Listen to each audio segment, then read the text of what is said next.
మాతృదేవోభవ. మన తల్లి తరువోజ మన మనఃపూజ మన జన్మమున కామె మధుమాధవీజ. మన తల్లి తరువోజ మన మనఃపూజ మన జన్మమున కామె మధుమాధవీజ. మన తల్లి పద్యము మధుర ఖాద్యము మాతృనైవేద్యము మన జీవితము. మన తల్లి పద్యము మధుర ఖాద్యము మాతృనైవేద్యము మన జీవితము. మన తల్లి అంకము మధుర సాశయము. మన తల్లి అంకము మధుర సాశయము మన దేహమాయుడిన్ మనెడు పద్మము. మన తల్లి అంకము మధుర సాశయము మన దేహమాయుడిన్ మనెడు పద్మము. మన తల్లి చిత్తము మధుర గీతము. మన తల్లి చిత్తము మధుర గీతము మన తెలుగు పొత్తము మారుద్రిప్పటము. మన తల్లి చిత్తము మధుర గీతము మన తెలుగు పొత్తము మారుద్రిప్పటము. మన తల్లి తరువోజ మన మనఃపూజ మన జన్మమున కామె మధుమాధవీజ. మహారణాల్లో కూడా మానవత్వం ఏ విధంగా పరిమళిస్తుందో మనకి రుజువు చేస్తూ ఉన్న మహాభారత కథాశ్రవణం కోసం ఎదురు చూస్తూ ఉన్న భక్తి టీవీ ప్రేక్షక మహాశయులందరికీ కవి బ్రహ్మ ఉభయ కవి మిత్రుడు తిక్కన సోమయాజ రచించిన ఆంధ్ర మహాభారతం అశ్వమేధ పర్వానికి సాగుతున్న సామాజిక వ్యాఖ్యలో 1767 భాగానికి స్వాగతం పలుకుతున్నాం.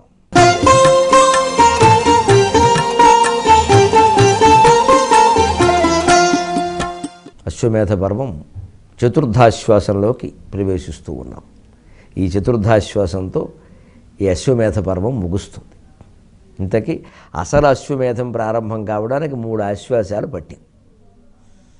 2.5 ఆశ్వాసాల పైన వేదాంత బోధతోనే సరిపోయింది.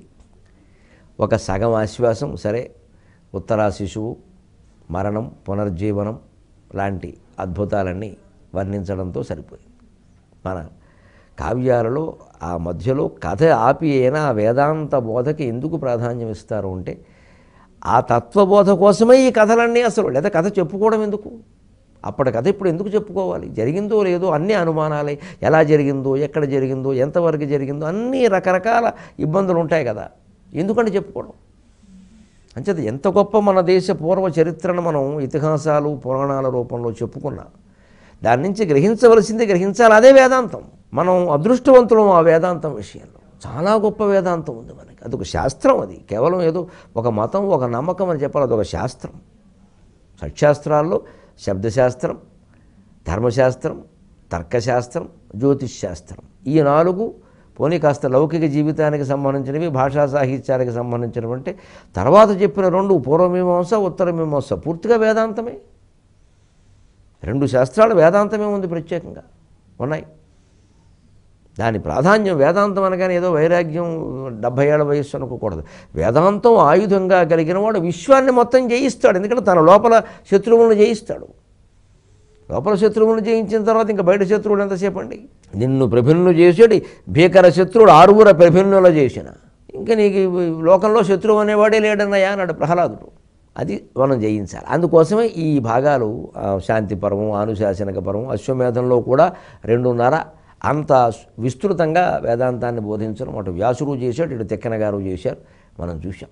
శ్రీకృష్ణుడిని మనస్సులో స్మరిస్తూ విఘ్నేశ్వర స్వామికి నమస్కారం చేసి, వ్యాసుడి పాదాలకి నమస్కారం చేసి, ధర్మరాజాదుల పాదాలకి నమస్కారం చేసి అర్జునుడు బయలుదేరాడు అశ్వమేధ యాత్ర. అనేక దేశాలు దాటుకుంటూ నదులు కొండలు ఎడారులా మనకు అడ్డంకి అనుకుంటూ ముందుకెడుతోంది. ఆబాల గోపాలం ఎక్కడికి వెళ్ళినా సరే అర్జునుడిని అశ్వాన్ని కూడా చూస్తున్నారు. పిల్లలేమో అశ్వాన్ని చూస్తారు, మగవాళ్ళేమో అర్జునుడి పరాక్రమాన్ని చూస్తారు, ఆడవాళ్ళేమో అర్జునుడి అందాన్ని చూస్తారు. ఎవరి దృష్టి వారిది.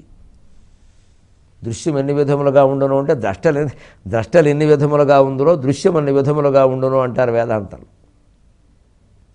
అందుకే అన్ని రకాల దృశ్యాలు. అంత పరాక్రమవంతుడు తేజశోభితుడు అయినటువంటి అర్జునుడు అశ్వాన్ని తీసుకుని యాత్రకు బయలుదేరాడు.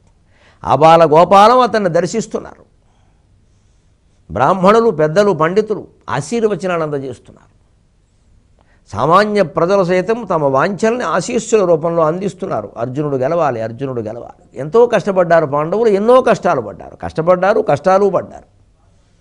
ఇవాళ వాళ్ళు కాకపోతే ఈ దేశానికి చక్రవర్తులు ఎవరవుతారు? అందుకని ధర్మరాజు పరిపాలన కోసం మేము ఎదురు చూస్తున్నామయ్యా అన్నట్టుగా వ్యవహరించారు అందరూ కూడా.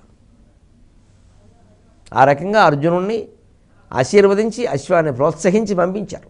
సరే, ఎల్లవేళలా ఒకే రకంగా ఉండదు కదా అశ్వయాత్ర, అశ్వమేధ యాత్ర. అలా ఉంటే ఇక భారతం ఎందుకు, మనం చెప్పుకోవడం ఎందుకు? అందుకని ప్రజలందరి యొక్క ఆశీస్సులు అందుకున్నాడు, ముందుకెడుతున్నాడు. ఇక్కడ యజ్ఞ నిర్వహణ కోసం పురోహితులను ఏర్పాటు చేసినట్టే అశ్వమేధ యాత్రలో కూడా ఓ పురోహితుడిని పెట్టారు. ఎందుకంటే అక్కడ దారిలో ఒక్కొక్క దేశం దాటిన వెంటనే చేయాల్సినటువంటి యజ్ఞాలు, యాగాలు కొన్ని ఉంటాయండి. దానికోసం యాజ్ఞవల్కుని యొక్క శిష్యుణ్ణి పిలిపించారు. సామాన్యుల్ని పిలిచేవారు కాదండి యజ్ఞాలకి. యాజ్ఞవల్క్య మహర్షి యొక్క శిష్యుణ్ణి పిలిపించారు. అర్జునుడు కూడా ఆయన్ని పంపించారు. అంటే దారిలో జరగవలసినటువంటి మంత్రప్రోక్తమైన శాస్త్రబద్ధమైన క్రియలు కొన్ని ఉంటాయి. రామలక్ష్మణుడు, విశ్వామిత్రుడు కూడా వెళ్ళినట్టే ఇక్కడ అర్జునుడు కూడా యాజ్ఞవల్క్య శిష్యుడు వెళ్ళాడు. అసలు అశ్వమేధ యాగానికి ఎవరిని పిలిపించారు? ఆ మహర్షి గొప్పతనం ఏమిటి? ఆ అద్భుతమైనటువంటి విషయాన్ని మనం అశ్వమేధ యాత్ర ముగింపులో చెప్పుకుందాం. అది చాలా ఉత్కంఠాభరితమైన సన్నివేశం. అసలు అటువంటి వాళ్ళు ఈ దేశంలో ఉన్నారంటేనే ఒళ్ళు పులకించిపోతుంది. అటువంటి మహర్షిని పిలిపించారు అశ్వమేధ యాగ నిర్వహణ కోసం. ఎక్కడో ఉన్నవాడిని, ఎవరు పిలిచినా రానివ్వండి, ఎవరు పిలిస్తే వస్తారో వారినే పంపించారు. అది వేరే ఉత్కంఠలో అలా అట్టిపెడదాం కొన్ని భాగాలకి. ఇక్కడ యాజ్ఞవల్క్య శిష్యుడిని పిలిపించి ఈయన కూడా పంపించారు. దేశాలు దాటుతోంది అర్జునుని యొక్క రథం. అశ్వం వెనకత్త దేశంలో ఆటంకం ఎదురైంది. అందులో ఒకలాగే ఉండరుగా త్రిగర్త దేశాధీశులు సూర్యవర్మ, కేతువర్మ, ధృతవర్మ మొదలైన వాళ్ళు ఎదుర్కొన్నారు. వర్మ శత్రువుల్లో, క్షమించండి, వర్మ క్షత్రియుల్లో చాలామంది పెట్టుకుంటారు. వర్మ అంటే కవచం అని అర్థం. అందుకని సూర్యవర్మ, కేతువర్మ, ధృతవర్మ మొదలైనటువంటి వాళ్ళు త్రిగర్త దేశంలో అర్జునుడిని ఎదిరించారు, అశ్వాన్ని ఆపారు. అర్జునుడు మామూలుగానే చెప్పాడు, అయ్యా ధర్మరాజుల వారు బయలుదేరేటప్పుడు నాకు మాట చెప్పారు, అనవసరంగా యుద్ధాలు చేయొద్దు. ఎందుకంటే అర్జున, కురుక్షేత్ర యుద్ధం జరిగిన తర్వాత మిగిలిన వీరులందరూ బాలురేనయ్యా, పెద్దవాళ్ళు ఎవరూ లేరు. సుమారుగా అందరూ చనిపోయారు. ఇప్పుడు మనం అశ్వమేధం పేరు మీద మళ్ళీ వాళ్ళతో యుద్ధం చేయడం, వాళ్ళని చంపడం ఇదంతా పద్ధతి కాదు. అందుకని 99% సామరస్యంగానే సాధించు. వాళ్ళు మనకి కానుకలు ఇవ్వకపోయినా పర్వాలేదు, మనమే ఏదైనా ఇచ్చేస్తే వాడు నమస్కారం చేసి వెళ్ళిపోతాడేమో, రాజమర్యాద కోసం చూసుకో. అంతేకాని నువ్వు పౌరుషానికి పోకు. తప్పనిసరి ఇక వాళ్ళు యుద్ధం చేస్తే క్షత్రియ ధర్మంగా నీకు ఎలాగూ తప్పదు, నీకు ఆ విషయం నేను చెప్పక్కర్లా అని ధర్మరాజు చాలా జాగ్రత్తలు చెప్పి పంపించాడు. అయినా కానీ మరి త్రిగర్త దేశంలో ఎంత చెప్పినా వినకుండా, అర్జునుడు ఈ మాటలన్నీ చెప్పినా కూడా వినకుండా సూర్యవర్మ, కేతువర్మ అర్జునుడిని ఎదిరించారు. వాళ్ళిద్దరినీ తన సహజమైనటువంటి పరాక్రమంతో 1 గంట పైగా జరిగిన యుద్ధంలో ఓడించి పరిగెట్టేలా చేశాడు. కానీ ఇందులో ఒకరి కుమారుడైనటువంటి ధృతవర్మను తట్టుకోవడం అర్జునుడికి కష్టమైంది. ఇది జీవితం. పెద్ద సమస్యను తట్టుకుంటాం, చిన్న సమస్యకు వణికిపోతాం. ఒక్కోసారి కోటీశ్వరుడి దగ్గర కోట్లు ఉంటాయి, అత్యవసర పరిస్థితుల్లో 100 రూపాయల నోటు దొరకదు, లేకపోతే 100 రూపాయలు ఉన్న గ్లాసులు మంచినీళ్ళు దొరకవు. అలా వస్తుంది. అంచేత ఎప్పుడూ ఏదో గెలిచాం కాబట్టి గెలుపు మనదే అనుకుందుకు వీల్లేదు. ధృతవర్మ కుర్రాడు, సూర్యవర్మ కుమారుడు, ఆయన వచ్చి యుద్ధం చేశాడు. ఆశ్చర్యకరమైన యుద్ధం ఏమిటంటే, అర్జునుడి ఎడమ చేతి పిడికిలతో బిగించినటువంటి గాంధీవాన్ని పట్టమని కొట్టాడు పిడికిల మీద. దెబ్బ గాంధీవం వదిలేశాడు. ఆశ్చర్యపోయాడు. ఇలాగా 18 రోజుల్లోనే ఇటువంటి సంఘటనలు కర్ణుడితో యుద్ధం చేసినప్పుడు కూడా జరగలేదు. కుర్రాడు. మరి అదేంటి, ఏ పొట్టలో ఏ పాము ఉంటుందో అని అందుకే అన్నారు. ఎప్పుడు ఈ పరుగు పందెంలో, వ్యాపారాల విషయంలో, ఈ వీటి విషయంలో అశ్రద్ధగా ఉండడానికి వీల్లేదండి. మనదే గెలుపు అనుకుందుకు వీల్లేదు. కిందసారి పథకం వచ్చింది, ఈసారి చతికిల పడవచ్చు, దానికేముంది, చతికిల పడిన వాడికి పథకం రావచ్చు. అంత యుద్ధంలో అంతమంది మహావీరుల్ని, భీష్ముణ్ణి, ద్రోణుణ్ణి, కర్ణుణ్ణి, అశ్వత్థామని, దుర్యోధనుణ్ణి, దుశ్శాసనుణ్ణి, ఇలాంటి వాళ్ళని ఎదుర్కొన్నవాడు అప్పుడెక్కడా పిడికిలు బద్దలై గాంధీవం చేతి నుంచి జారినట్టుగా మనకి కనపడదు. సుమారుగాను గాంధీవం సంసతే హస్తాత్ త్వక్షేవ పరిదక్ష్యతే అని భగవద్గీతకు ముందు ఆయనంతటా ఆయనే గాంధీవం చేతిలో జారిపోతుందన్నాడు. అది ఊరికే మానసికమైన ఉద్వేగం తప్పితే పరాక్రమం విషయంలో ఎప్పుడు అర్జునుడు అలాగా నీరసపడాల. ఇక్కడ గుప్పిడి మీద కొడుతుంటే పిడికిల మీద అండి వదిలేశాడు, గాంధీవం కింద పడిపోయింది. వెంటనే ఈ విషయం తెలిసి ధృతవర్మ గర్విస్తూ ఉంటే వెంటనే కేతువర్మ, సూర్యవర్మ, పెద్ద పెద్ద వాళ్ళందరూ ఆ సైన్యంలో ఉండేటువంటి వాళ్ళు, వాళ్ళకి సాయంగా వచ్చిన వాళ్ళు అందరూ కూడానండి ఒక్కసారిగా దక్ష ఆరమ అన్నట్టుగా అటెన్షన్ అటెన్షన్ అన్నట్టుగా ఎలర్ట్ అయిపోయారని మొత్తం అది వచ్చారని మొత్తం. అక్కడ వెంటనే అర్జునుడు చుట్టుముట్టించారు. నిక్కపు గిన్కపు నగన నిన్ను సలంగను చూపు. ఆ యుద్ధానికి అర్జునుడితో యుద్ధానికి సిద్ధపడిన వాళ్ళు పెద్దవాడు ఒక ఆయన అంటున్నట్టు మిగిలిన వాళ్ళతో, ఇప్పుడే అర్జునుడి చేతిలో గాంధీవం కింద పడింది కదా అని గర్వించకండి, ఈ గర్వం దెబ్బతీసేస్తుంది. క్షణం క్షణం జాగ్రత్తగా ఉన్న అర్జునుడు సామాన్యుడు కాదు. నిక్కపు గిన్కగిన అని నొసలంగను చూపు వింటిపాటు అక్కట రితవుని వింటిపాటు అక్కట రితవుని నృపత్మజులం దెగటార్చునీతడు ఇందొక్కడు ద్రిక్కకుండా నృపత్మజులం దగటర్చునీతడు ఇందొక్కడు ద్రిక్కకుండా మనమొల్లమి చూడగనేల మనమొప్పమి చూడగనేల నృపత్మజులం గడ తెర్చునీతడు ఇందొక్కడు ద్రిక్కకుండా మనమొప్పమి చూడగనేల మున్న పేరుక్కునదాకుటొప్పునని ఒక్కటనర్జునున ఆక్రమించినన్. ఇది సరిగ్గా జీవితంలోనూ యుద్ధంలోనూ కూడా యుద్ధం లాంటి జీవితంలో అనుక్షణము గుర్తుపెట్టుకోవలసిన మాట అండి. ఇది కేవలం ఏదో యుద్ధానికి సంబంధించి ఏదో ఒక విన్యాసం అనడానికి వీల్లేదు. అర్జునుడు లాంటి వాడి చేతిలోంచి గాంధీవం కింద పడేయగానే ధృతవర్మ గర్వం వచ్చేసింది, వెళ్ళిపోయింది ఇలా మీసం మీదకి చరిత్రలో మిగిలిపోతుంది. అది గిన్నెస్ బుక్ రికార్డ్. చాలు, మన ప్రాణం పోయినా మంచిది. అటువంటిప్పుడే జాగ్రత్తగా ఉండకపోతే, వెంటనే అతను విల్లు అందుకోకపోతే, అతనికి తోడుగా నలుగురు రాకపోతే, అర్జునుడు ఆ విల్లు పారేసి ధనుసు రథంలో ఉండే ఇంకో విల్లు తీసుకుని కొట్టేస్తే టాప్ అయిపోతాడు. అలా ఎన్నో సందర్భాల్లో కౌరవ వీరులు, పాండవ వీరులు కూడా 18 రోజుల యుద్ధంలో దెబ్బతిన్నారు. అజాగ్రత్త వల్ల. ప్రేక్షకులకి గుర్తు చేసుకునే సామర్థ్యం ఉంటే కొంతమంది గుర్తు చేసుకోండి.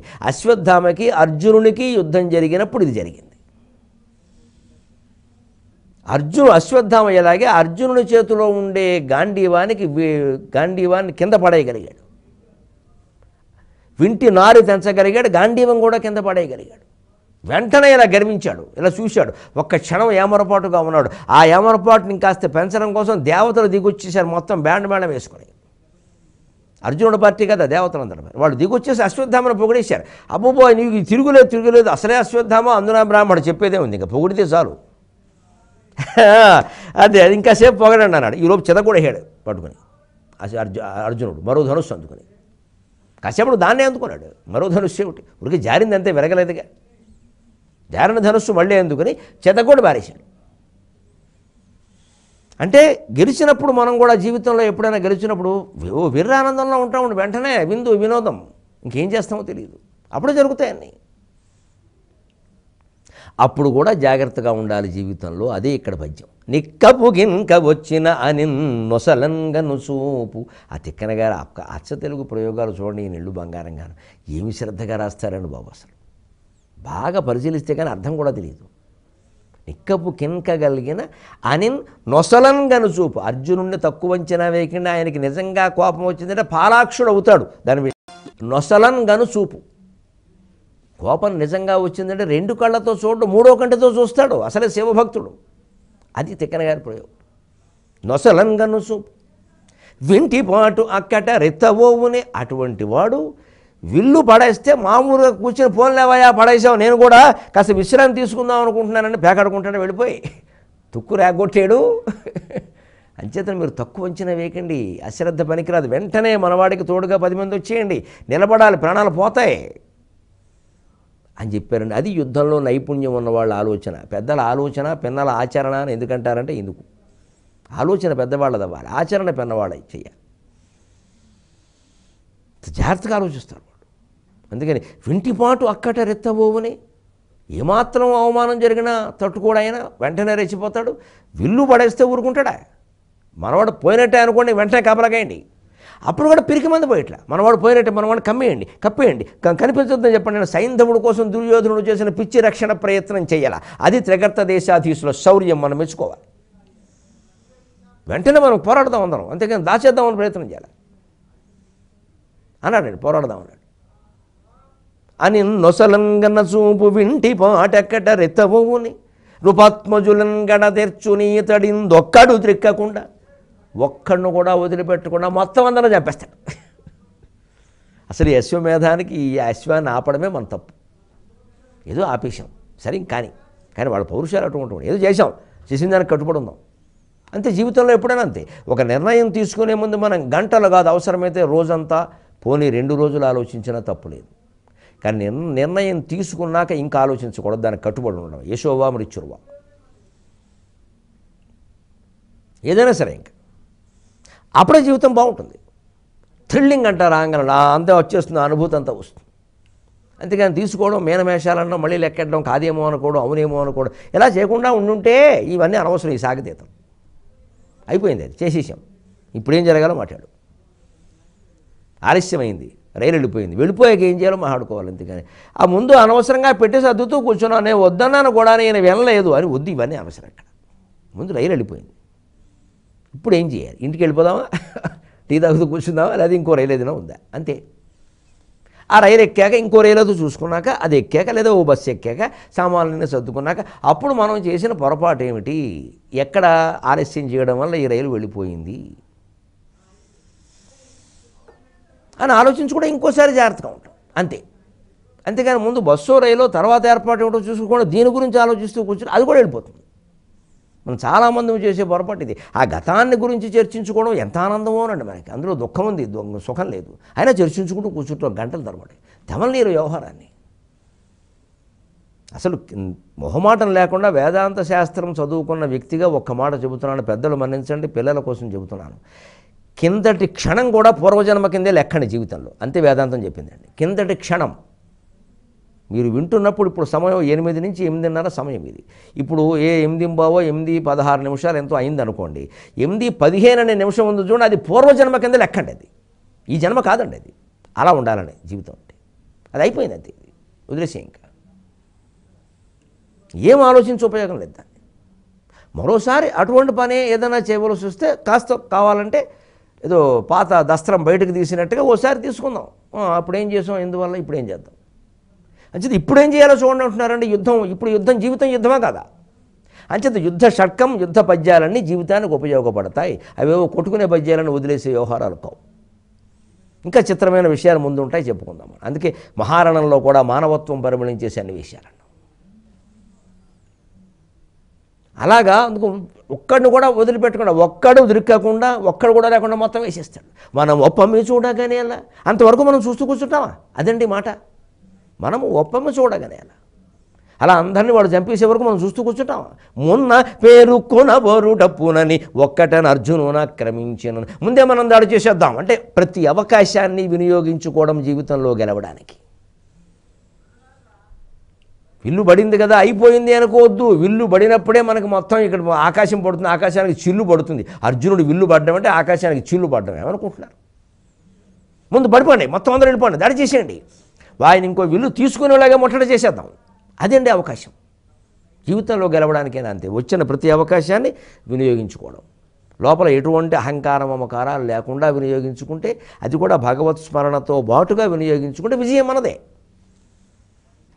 ఇదే జీవితంలో ఆలోచన చేయాల్సిన విధానం. అందుకని అందరం కలిసి పోరాడదామని అన్నాడు. దెబ్బకి చేసేసరికి మళ్ళీ అర్జునుడు వెంటనే ఊరుకుంటాడు. ఆయన అన్నట్టే మొత్తం చీల్చి చెండాడు పారేశాడు. హోరాహోరీ యుద్ధం జరిగింది. అర్జునుడు ముందు తట్టుకోవడం వాళ్ళకి సాధ్యం కాల. శరణు శరణు సురేంద్రనందన శరణు దేవత సన్నుత అన్నారు, భజన చేశారు. ఈ మాట ఓ 2 గంటల క్రితం అని ఉంటే భక్తి టీవీలో ఓ భాగం కలిసి వచ్చేది అన్నాడు ఆయన. ఓ భాగం కలిసి వచ్చేది గరికిపాటి వారికి. అనవసరంగా ఎందుకు ఊరికే యుద్ధం, పని లేక మీరు పోండి అన్నాడు. ఆ రకంగా వాళ్ళని జయించాడు. జయిస్తూ కూడా మర్యాదగా ఒక మాట, అబ్బాయి ఎవరు ఆయన, దురతవర్మ, ఇగో చైత్ర పూర్ణిమ నాడు అశ్వమేధానికి రా, మర్చిపోకే, రూమ్ బుక్ చేసాం, ఏసీ రూమ్ అన్నాడు. మళ్ళీ స్నేహమే. మా అన్నగారు చెప్పారు అన్నాడు. అక్కడి నుంచి ముందుకెళ్ళాడు. సరిగ్గా ఈ త్రిగర్త ఎక్కడదో మీరు గమనించండి, అస్సాం, త్రిపుర. అక్కడ ఇప్పటికీ మీకు అస్సాం రాష్ట్రంలో సంస్కృతానికి ప్రాధాన్యం ఎక్కువ. ప్రఫుల్ల కుమార్ మహంత వాళ్ళ పేర్లన్నీ సంస్కృతం పేర్లో ఉంటాయి. సంస్కృత భాష ప్రాధాన్యం అక్కడ ఎక్కువ. నరకాసుర సామ్రాజ్యం. ప్రాగ్జ్యోతిషపురం మీదకి వెళ్ళాడు. తర్వాత సరిగ్గా త్రిగర్త పక్కనే, త్రిపుర పక్కనే అస్సాం. పశ్చిమ బెంగాల్, త్రిపుర ఇంక కొంచెం ముందుకెడితే అస్సాం అండి. ఆ త్రిగర్తల అని ఇప్పుడు ఏదో ఒక రాజధాని కూడా ఉంది అక్కడ. అదే పేరుతో ఇంచుమించుగా. అక్కడ అస్సాం దగ్గరికి వెళ్ళాడు. ప్రాగ్జ్యోతిషపురం అంటారు. ప్రాగ్జ్యోతిషు ఉదయాన్నే జ్యోతిష్ అక్కడే కదండి మరి సూర్యోదయం మొట్టమొదటి అయ్యేది అస్సాంలో. అందుకే ప్రాగ్జ్యోతిషపురం ఎంత బాగా పెట్టారని పేరు. నరకాసురుడు రాజధాని. అక్కడ తర్వాత కాలం భగదత్తుడు పరిపాలించాడు. భగదత్తుడు అర్జునుడి చేతిలో చనిపోయాడు. ఆ కక్ష ఉంది. ఆయన కుమారుడు వజ్రదత్తుడు. అంతా దత్త అని పెట్టారు చివరికి. వాడు భగదత్త, వీడు భగదత్త. వజ్రదత్తుడు వచ్చాడు. అర్జునుడితో యుద్ధం చేశాడు. అర్జునుడు అప్పటికే అన్నాడు, మా అన్నగారు చెప్పాడు, చెబుతున్నాను విను, అనవసరపు తగాదా వద్దు, ఓ దండం పెట్టే పని అయిపోతుంది. కుదరదు, ఆరత కర్పూరం అవి దొరకట్లేదు, ఆరత ఇవ్వడానికి నేను యుద్ధం చేస్తాను. కర్పూరం దొరకపోవడంలో యుద్ధం చేశాడు పాపం. నేను యుద్ధం చేస్తాను, నేను వదిలిపెట్టినాడు. చేతగుడ్డు బారేశాడు అర్జునుడు. ఈ అశ్వ బాణాల దాటికి తట్టుకోలేక ఆయన అశ్వాన్ని వదిలేసి వెళ్ళిపోయాడు. వెళ్ళిపోయిన తర్వాత అర్జునుడు అనుకున్నాడు, ఆ కుర్రాడు ఏదో వస్తాడులే, కొరతనం ఇంకా మైనారిటీ తీరలేదు, అందుకని తప్పు డ్రైవింగ్ చేస్తున్నాడు ఫోన్లే అని వదిలేశాడు. కానీ వాడు తక్కువడు కదండి. వాడు ఇంటికి వెళ్ళిపోయి ఓ పెద్ద ఏనుగును వేసుకుని మళ్ళీ వచ్చాడు. నీకు రా నేను బానిస్తారా అని. మహాపౌరుషాలండి. పట్టుకున్నాడు మళ్ళీ. గజం మీద మళ్ళీ యుద్ధానికి వచ్చి అన్నాడు, మా నాన్న ముసలాడు కాబట్టి నీ చేతిలో చనిపోయాడు, నేను చనిపోతా అన్నాడు. అమ్మా ఎంత పౌరుషం ఒక్కొక్కడికి. సరే ఆయన ముసలదనం ఏమిటో నీ యవ్వనం ఏమిటో రెండు చూద్దాం రా అన్నాడు. అర్జునుడు ముందు నిలబడతాడా, పైగా రెండోసారి వచ్చాడు. ముందు ఆ ఏనుగును చంపాడు అర్జునుడు. నీ ఏనుగుని పీనుగుని చేద్దామన్నాడు. అస్సాం దేశంలో ఇప్పటికీ ఏనుగులు ప్రసిద్ధి వహిస్తే అస్సాం అడవుల నిండా ఏనుగులే. చిరపుంజి రాష్ట్రంలో ప్రత్యేకంగా ఉంటే అక్కడ ఆ ఏనుగులు అటు ఇటు రకరకాలుగా సంచరిస్తున్నాయంటే భూకంపం వస్తుందని లెక్క. భూకంపానికి ముందు ఏనుగులు సూచన చేస్తాయి. అక్కడ అస్సాం అడవుల్లో ఏనుగులను చూసి తెలుసుకుంటాను. అప్పుడు ఇంకా ఆ కుర్రాడు యుద్ధం చేస్తుంటే అతన్ని క్షమించి అర్జునుడు చెప్పాడు, మా అన్నగారు ఓ మాట అన్నాడయ్యా, చంపకుమీ శత్రురాజులను, క్షత్రియులను ఎవరిని అనవసరంగా చంపొద్దు అన్నాడు. అనగానే ఆ వజ్రదత్తుడు ఆ పౌరుషంతో చూస్తున్నవాడు ఒక్కసారి ఇంత మంచి ఉద్దేశం పెట్టుకుని ఇతను అలా వచ్చాడా అని చూస్తున్నాడు. వెంటనే పెద్దవాళ్ళంతా దగ్గరికి వచ్చి, వద్దు నాయన, నీకు తెలియదు, ఆగు, కనీసం 23.5 గంటలు ఆగు, అసలు విషయం చెబుతాం అన్నారు. అంతవరకు మనం తెలుగులో మాట్లాడతాం. ఈ కార్యక్రమం